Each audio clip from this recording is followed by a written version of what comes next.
So nowhere is this measure of control more apparent than at the emperor's tomb at Zhanyang. And that's what we can kind of look at in the layout here. You watched the video on the Terracotta Army, so I'm not going to focus too much on that. But we see that kind of centralized administration. We have an emphasis on the standardization of weights and measures, the creating of coinage, and all these things that are meant to kind of unify and create a singular Chinese entity. Most importantly, probably, is the writing system, where we have uniform characters are now in place in all of these different states. But it's here at the Emperor's tomb that we can see how all of that comes together, right? So we have the construction of this kind of remodeled central city. It's got multiple function areas here, a large exterior wall, secondary palaces, and then underneath at the center, under a 76-meter high pyramid, mound of earth, was the Emperor's tomb itself. All right, and this is still unexcavated to date, but one of the really fascinating things about this is it has incredibly high concentrations of mercury. And when we read the historical text, the doctors in the emperor were trying to find ways to extend eternal life, and one of the ways that they thought that they could do this was through cinnabar, which is a content that can be melted down to extract liquid mercury. So mercury may have been responsible for his death, but according to the record, he's also preserved in mercury to make sure to give him eternal life. And we find areas inside the royal palace here at the heart of this temple mound that have something on the order of like 14,000 parts per million of mercury, which is incredibly high. So we're seeing a lot of mercury concentrations here that might kind of verify some of those written historical accounts.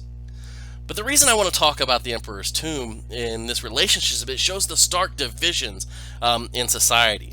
Right, so we have sacrificial offerings. His concubines went with him. Soldiers went with him into the death, in addition to the Terracotta Army itself.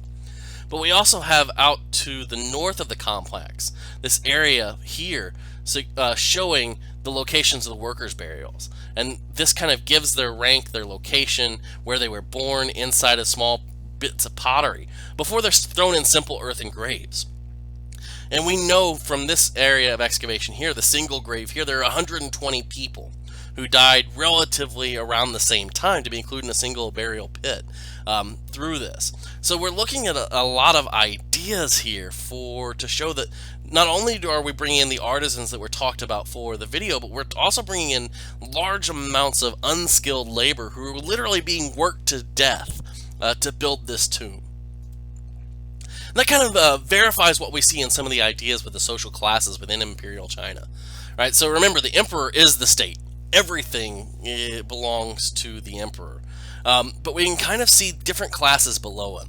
And we have this kind of division in society between four separate classes. And the first class includes those government officials who are, remember, are representatives of the emperor. Right? They oversaw the collection of taxes, establishments of standards of production, weights and measures, money, and those types of things. Then we also have landlords as part of this first class of society. And this is the nobility, the previous feudal lords, who still held considerable power and had quite a bit of land that they controlled. And below them were the peasants. And this is where we can kind of start to see some of these legalist doctrines kind of play out. Because in the official histories of the spring and autumn period, right, they kind of view the difference between commoners and nobilities. Nobility were the people who were able to reason and who were able to make objects work for them. But commoners were those who were reduced to the service of things. That is, that they didn't have the intellectual ability to conquer things themselves, but they always had to serve things through this. They had to serve nature and things like this to kind of produce their way of life. But peasants here are held in esteem because of the ritual importance of agriculture. Every couple of years you had these kinds of official ceremonies where the emperor and other nobility would actually go and plow ceremonially plots of land to show the importance of the agricultural cycle. So here we can see peasants being held up on a slightly higher level because they produce their own food and they produce the food for everyone else. And below them you have the artisans and merchants, and then outside of the class system itself is slavery. Now, the slavery is not slavery as we would kind of think about it. It's largely indentured servitude, right? People who couldn't pay their taxes. These people were forced into state-sponsored slavery through this.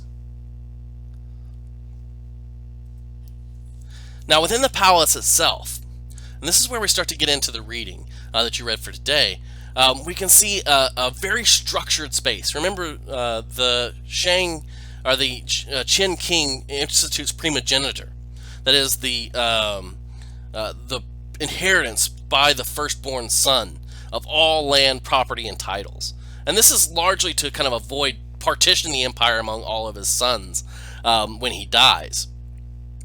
But it's also tied into this broader picture of patriarchal society that we see beginning very early on, as early as the Qin Dynasty, where we see the king practicing polygamy. And polygamy here, by definition, is the marriage of multiple spouses. But anthropologically, we can divide this further, because the Chinese practice polygyny, and that's the marriage of a man to more than one wife. Right? But we also have polyandry, which is the marriage of a woman to more than one man, which occurs in quite a few anthropological societies throughout the world, including in some areas in China. So in imperial practice, the ideal number of wives for the head of the state was 121. You had the primary empress and 120 secondary wives.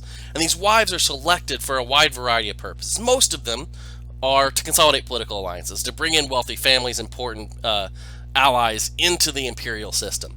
But we also have wives who are widely selected for their skills in the arts or weaving or sensuality that can bring something else to the palace. Now, because of this structure and the need for the emperor to be the father of all the children of these wives, right, we have to ensure their purity. And the access to the palace itself was heavily restricted to that. And so here we can see the importance of eunuchs. They're highly valued as advisors and servants. And quite often they were captured as kids or sold to the palace, where they were then castrated. But then they were provided a classical education to be able to aid the emperor through this, or to work as servants within the household. So you had the construction of a large group of non-men, men who had been castrated, in order to preserve the ritual purity, sexual purity of the palace itself. And so we have here a really interesting dichotomy in a patriarchal society. We have a space that's ruled by a single man, the emperor himself, but in a lot of ways is dominated by non-men. Everything within the palace runs because of the actions of women and eunuchs through this. So you have this interesting juxtaposition of power in practice held by non-male actors, but power in idea as largely structuring the patriarchal organization of ancient Chinese society.